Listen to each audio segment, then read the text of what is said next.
Alright, so I just wanted to do a quick video of the car now that we have the Eibach Pro-Kit lowering springs on it.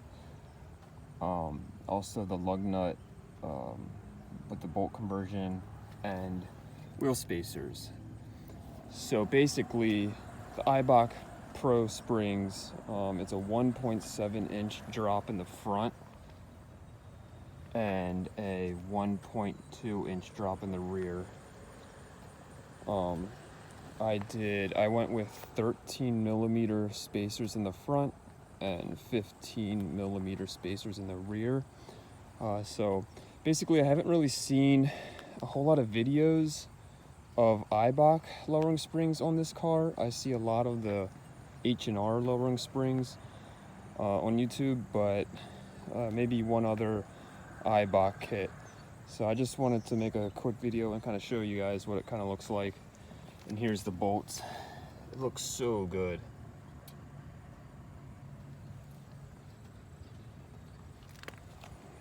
Trying to get a little bit farther out.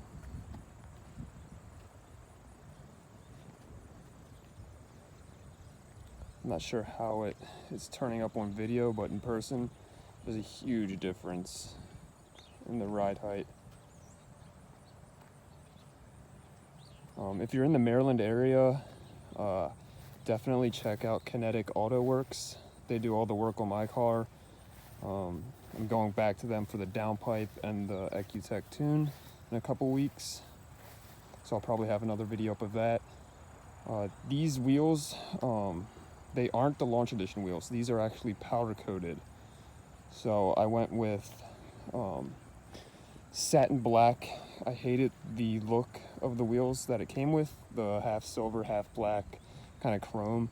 So I went and got these powder coated in satin black. You can see I also did the little black Supra little logo on the brake. Just a little something, but anyway, yeah, there it is. I really like it. So I'll probably put everything down in the description of what's done to the car. Anyway, thanks for watching.